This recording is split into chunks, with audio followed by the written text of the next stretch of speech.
स्वागत है आप सभी का आपके अपने चैनल एकलव्य एजुकेशन सेंटर की इस नई वीडियो में।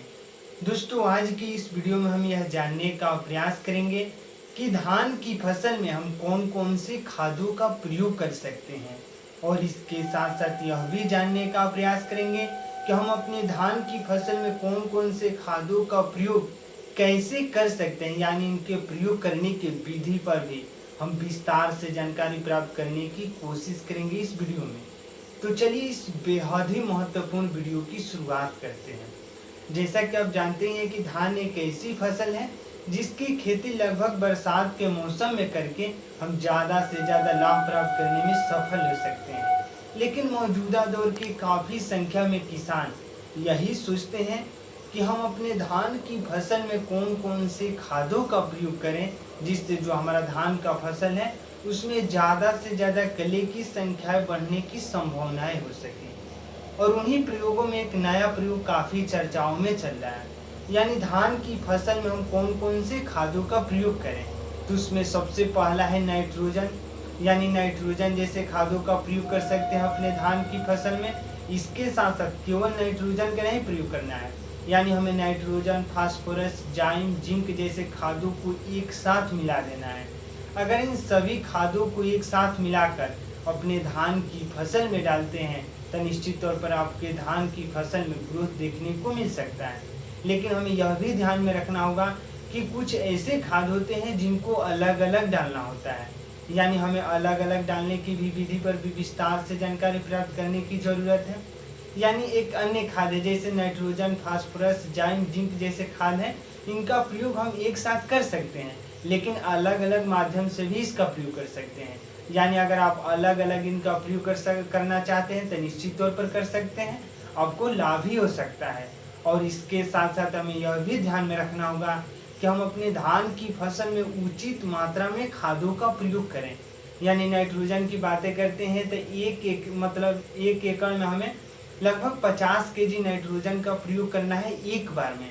यानी जैसे ही हमारी बुआई की प्रक्रिया हो जाए एक बार धान की, तो उसके 20 दिन बाद हमें एक एकड़ में लगभग 50 केजी नाइट्रोजन का प्रयोग करना है, और उसी क्रम में अन्य खादों का भी प्रयोग करना है। यानी सेम रेशियो में अगर प्रयोग करते हैं तो निश्चित तौर पर जो हमारा धान का फसल है उसमें ज़्यादा से ज़्यादा ग्रोथ देखने को मिल सकता है।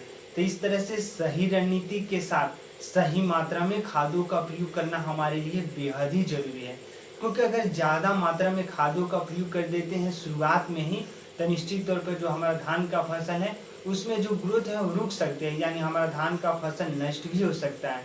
तो इस तरह से जब हम पहली खाद को डालें तो हमें मिनिमम मात्रा में खादों का प्रयोग करना है, यानी सबसे कम मात्रा में खादों का प्रयोग करना है। और उसके तुरंत बाद जैसे ही हमारे धान का पौधा लगभग 30 से 35 दिनों का हो जाए, 40 दिनों का हो जाए, उसके बाद हम खादों की जो मात्रा है यानी खादों का जो वजन है उसको हम बढ़ा सकते हैं। तो इस तरह से सही रणनीति के साथ सही समय पर और सही मात्रा में हमें खादों का प्रयोग करना है। और इसके साथ साथ यह भी ध्यान में रखना होगा कि अगर आपको सरसों का खरी उपलब्ध हो जा रहा है, यानी सरसों जैसे हम उसको तेल निकालने की प्रक्रियाओं को करते हैं तो निश्चित तौर पर वो उसमें से खली निकलती है। अगर उस खली का प्रयोग कर देते हैं अपने धान की फसल में तो निश्चित तौर पर हमें अन्य खादों की आवश्यकता ही नहीं पड़ेगी, क्योंकि खली में लगभग 6 प्रकार के पोषक तत्व पाए जाते हैं, यानी न्यूट्रिएंट पाए जाते हैं, एलिमेंट पाए जाते हैं। उसमें पाया जाता है नाइट्रोजन, फास्फोरस, जाइम, जिंक और बोरान भी पाया जाता है। तो इस तरह से इन तमाम खादों की एक ही साथ प्रयोग कर सकते हैं। अगर आप खली का प्रयोग करते हैं तो निश्चित तौर पर अन्य खादों की प्रयोग करने की जरूरत नहीं पड़ेगी। तो इस तरह से उसका भी प्रयोग करके हम अपने धान की फसल से कम समय में ज़्यादा से ज़्यादा लाभ प्राप्त करने में सफल हो सकते हैं। लेकिन एक अन्य खाद भी है जैसे सड़ी हुई गोबर का खाद, यानी धान की बुआई से पहले ही अगर सड़ी हुई गोबर का खाद डाल देते हैं अपने धान की फसल की बुआई से पहले, यानी लगभग 10 दिन पहले, उसके बाद जुताई की प्रक्रियाओं को करा देते हैं, तो हमारा जो धान का पौधा है उसमें अन्य खादों की आवश्यकता ही नहीं पड़ेगी।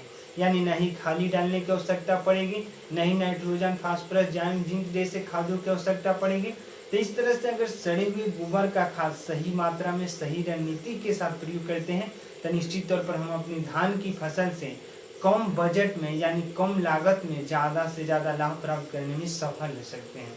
और इसके साथ साथ यह भी ध्यान में रखना होगा कि जैसे ही हमारे धान की फसल में फूल लगना शुरू हो जाए, यानी जैसे वह फूल और फल लगने की संभावनाएं जब होंगी, तो उस समय हमें एक बार कीटनाशक दवाओं का छिड़काव करना चाहिए। यानी कीटनाशक दवाओं का छिड़काव सही तरीकों से चुनाव करके करना है।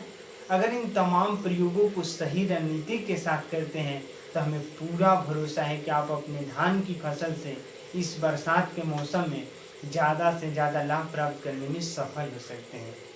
तो आज की इस बेहद ही महत्वपूर्ण वीडियो में बस इतना ही।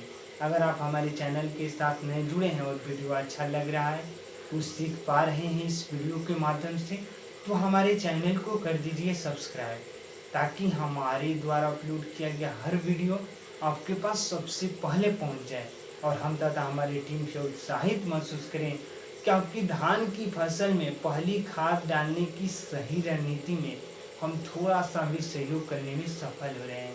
तो हमें दीजिए इजाज़त। धन्यवाद। Thank you.